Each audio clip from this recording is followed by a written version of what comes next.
Γεια σας παιδιά, Βαγγέλης Μινάς εδώ από Unboxing Lab και παρακολουθείτε το συγκριτικό κάμερας ανάμεσα στο Redmi Note 8 Pro και το Xiaomi Mi 9 TAF. Ας ξεκινήσουμε.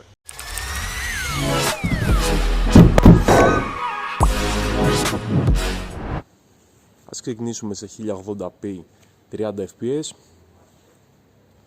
Οι συνθήκες φωτισμού δεν είναι και πιο ιδανικές όπως καταλαβαίνετε. Από τις οθόνες των συσκευών αυτή τη στιγμή δεν μπορώ να διακρίνω ιδιαίτερες διαφορές. Για να τεστάρουμε λίγο το autofocus.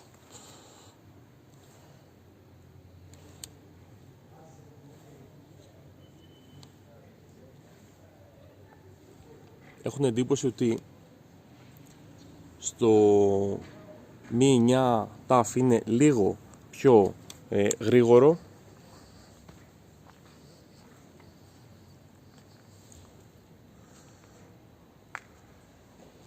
Αυτή τη στιγμή έχω την εντύπωση ότι το Mi 9 TAF έχει λιγότερο θόρυβο και αποτυπώνει πιο σωστά τα χρώματα, αλλά αυτό θα το δούμε αργότερα όταν δούμε τα ίδια πλάνα από υπολογιστή στο ίδιο monitor. Έχει μια διαφορά στην αποτύπωση των χρωμάτων όπως και να το κάνουμε. Για να δοκιμάσουμε και την σταθεροποίηση του βίντεο.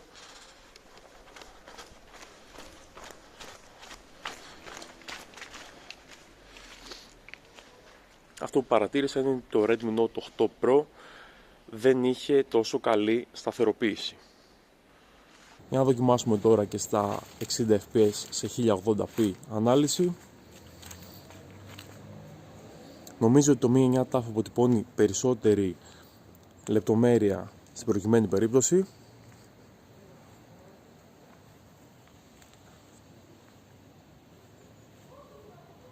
Όντως μου δίνει την εντύπωση το Redmi Note 8 Pro ότι έχει και περισσότερο θόρυβο και χάνει σε σαφήνεια. Για να δοκιμάσουμε ξανά τη σταθεροποίηση.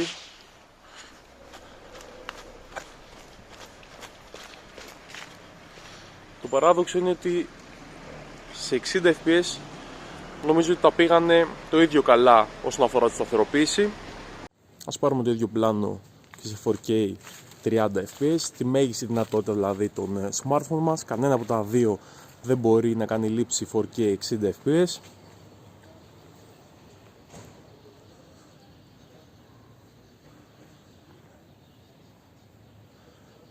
Πάλι έχουν εντύπωση ότι το Redmi Note 8 Pro χάνει και σε σαφήνεια και έχει και περισσότερο θόρυβο.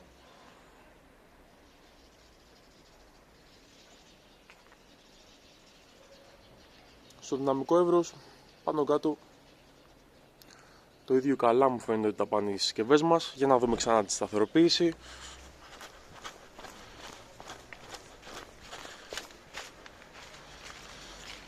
Πολύ πιο σταθερό μου φάνηκε το πλάνο στο Mi 9 TAF. Αυτά λοιπόν και με το 4K 30 fps. Και τώρα δοκιμάζουμε το βίντεο με τη χρήση της Ultra Wide κάμερας. Και όπως σας έχω πει ήδη στα περισσότερα μου βίντεο, οι δευτερεύουσες κάμερες δεν είναι σε καμία περίπτωση το ίδιο καλές με την κύρια. Και όσο πέφτουν οι συνθήκες φωτισμού, τόσο πέφτει και η απόδοσή τους. Και βλέπετε μπροστά σας ένα πραγματικό παράδειγμα.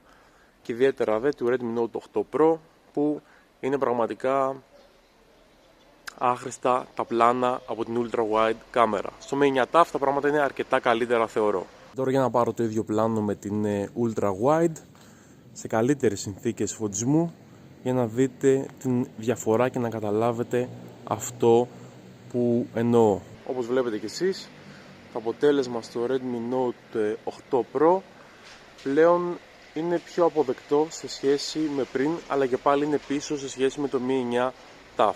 Και εδώ πέρα βλέπετε ένα δείγμα βίντεο με 2x zoom, 2x οπτικό zoom στο Mi 9 TAF, 2x ψηφιακό zoom στο Redmi Note 8 Pro, καθώς δεν έχει τηλεφακό.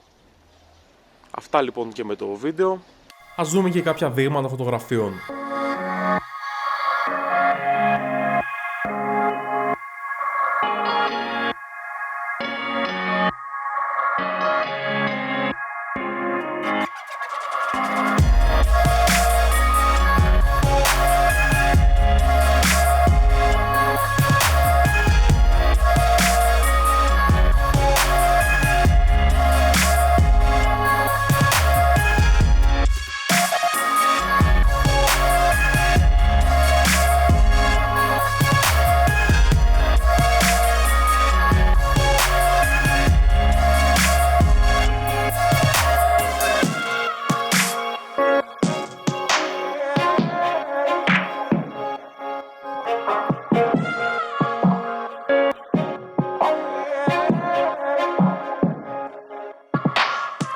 Στην κανονική λειτουργία θα λέγαμε πως οι συσκευές είναι πολύ κοντά με ελάχιστες διαφορές μεταξύ τους.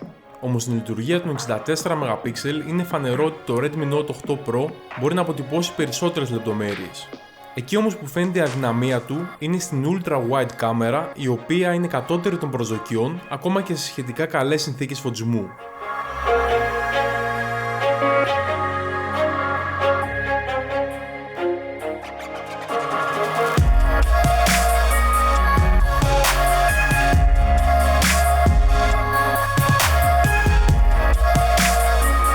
Όσον αφορά το 2x zoom, η έλλειψη του τηλεφακού στο Redmi Note 8 Pro δεν αποτελεί πρόβλημα, τουλάχιστον σε καλές συνθήκες φωτισμού.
Η ενεργοποίηση βάθους στο Portrait Mode γίνεται από αρκετά διαφορετική απόσταση σε κάθε μία από τις συσκευές, οπότε η σύγκριση κάθε άλλο παρακριβής είναι, αλλά όσο να είναι μπορείτε να πάρετε μία ιδέα.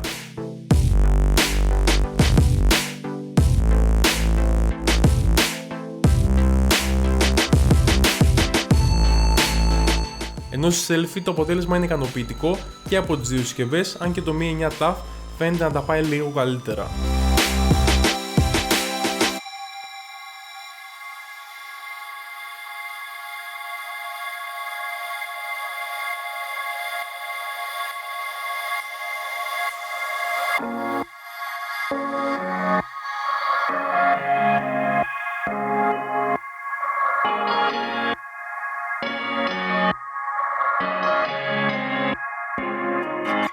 Στο slow motion video, στα 120 fps οι συσκευές θα πάνε εξίσου καλά, όμως στα 960 fps το Redmi Note 8 Pro κάνει crop την εικόνα και το αποτέλεσμα είναι κάτω του μετρίου.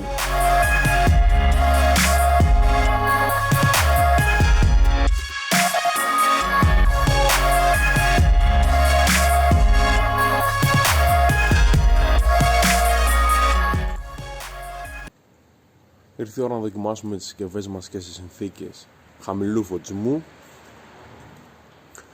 Αυτό που παρατηρώ από τις οθόνες των συσκευών είναι ότι το Mi 9 TAF έχει αρκετά καλύτερη ποιότητα. Το Redmi Note 8 Pro χάνει τόσο σε λεπτομέρεια όσο και σε θόρυβο, έχει αρκετά περισσότερο θόρυβο. Όπως επίσης και το white balance του Mi 9 TAF θεωρώ ότι είναι καλύτερο.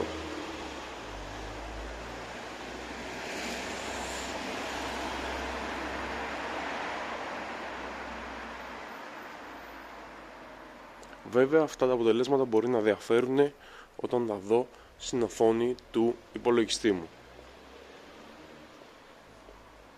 Έτσι λοιπόν εσείς είστε αυτοί που θα κρίνετε ποια από τις δύο συσκευές θα πάει καλύτερα. Αυτά λοιπόν με την κύρια κάμερα, ας δοκιμάσουμε και την selfie.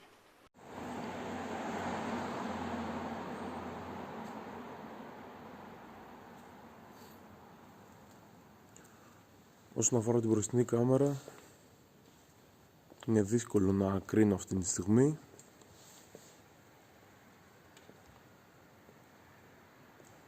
Θεωρώ ότι είναι πολύ κοντά οι συσκευές μεταξύ τους. Πάλι βλέπουμε μια διαφορά στο white balance, αλλά στα υπόλοιπα χαρακτηριστικά πραγματικά μου είναι πολύ δύσκολο να καταλάβω. Το αποτέλεσμα είναι αρκετά καλό θεωρώ και στις δύο συσκευές.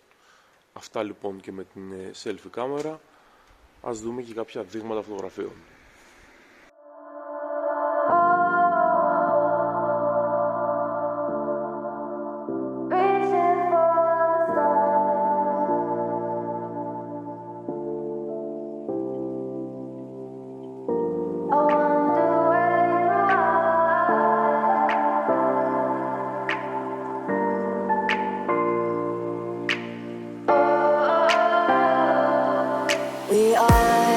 We are dreaming in the dark. We are nothing more than dust.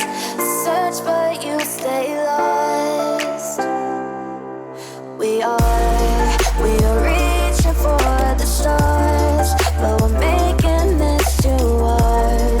And I wonder where you are. Mysterious, that's the part you always show. 'Cause you're too curious. Maybe you should take it slow. Mysterious, that's the part you always show. 'Cause you're too curious. Όσον αφορά το Night Mode, θεωρώ πως είναι πίσω από τον ανταγωνισμό και στις δύο συσκευές. Και σε συνδυασμό με το γεγονός ότι κάποιες φορές απαιτείται να κρατήσετε σταθερές τις συσκευές σας για αρκετά δευτερόλεπτα, έχει ως αποτέλεσμα κουνημένες λήψεις.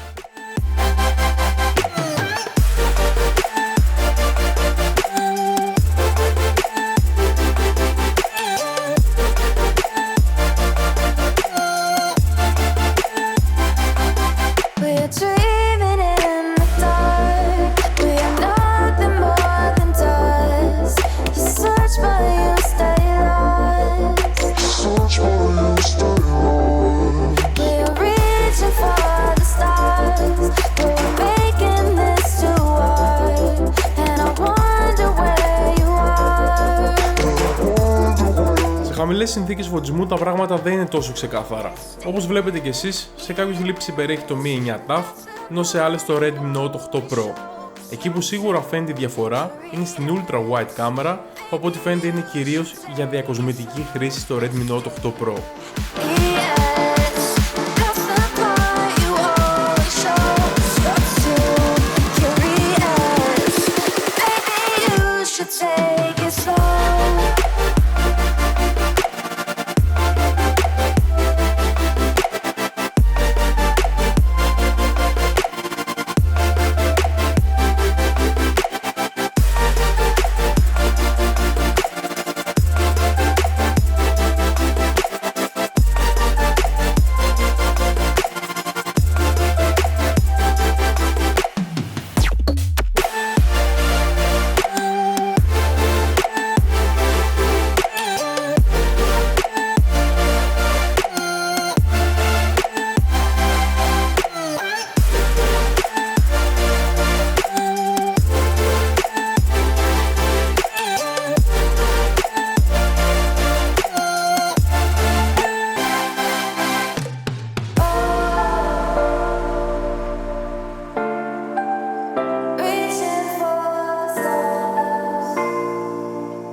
Βρίσκω λίγο άσκοπο να αναφερθώ στις διαφορές ανάμεσα στις συσκευές, καθώς από όλα αυτά τα δείγματα μπορείτε μόνοι σας να κρίνετε σε ποια σημεία υπερέχει κάθε συσκευή. Απλά θα ήθελα να κάνω ορισμένες σημειώσεις. Όπως παρατηρήσατε, ο ήχος στο Mi 9 TAF είναι όχι μόνο κατώτερης ποιότητας, αλλά και η έντασή του είναι σημαντικά χαμηλότερη σε σχέση με του Redmi Note 8 Pro. Επίσης, παρατήρησα από τις πληροφορίες των αρχείων ότι το 2x zoom στο Mi 9 TAF σε χαμηλές συνθήκες φωτισμού είναι ψηφιακό και δεν χρησιμοποιείται ο τηλεφακός λόγω του μικρού διαφράγματος. Κλείνοντας, θα ήθελα να σας πω κάτι που επαναλαμβάνω συχνά στα βίντεό μου. Ποτέ δεν πρέπει να κρίνουμε τις φωτογραφίες από τις οθόνες των συσκευών, καθώς πολύ εύκολα μπορούν να μας ξεγελάσουν. Επίσης, δεν μπορούμε να συγκρίνουμε δύο συσκευές αν δεν τις δοκιμάζουμε ταυτόχρονα, καθώς ποτέ οι συνθήκες φωτισμού δεν είναι ίδιες. Link για να κατεβάσετε τα δείγματα φωτογραφιών, καθώς και για να αγοράσετε αυτές τις συσκευές όσοι θέλετε να στηρίξετε τη δουλειά μου, θα βρείτε στην περιγραφή του βίντεο. Επίσης, αν θέλετε να ενημερώνεστε άμεσα για κάθε νέα προσφορά και κουπόνι, κάντε και μια εγγραφή στο κανάλι μας στο Telegram. Αυτό ήταν λοιπόν το συγκριτικό κάμερας ανάμεσα στο Redmi Note 8 Pro και το Mi 9 TAF. Ποια είναι η γνώμη σας για τις φωτογραφικές επιδόσεις των δύο συσκευών? Αφήστε ένα σχόλιο με την άποψή σας και φυσικά αν σας άρεσε το βίντεο μου, μην ξεχάσετε να κάνετε like, subscribe και κλικ στο καμπανάκι των ειδοποιήσεων για να μην χάνετε ποτέ τα νέα μου βίντεο.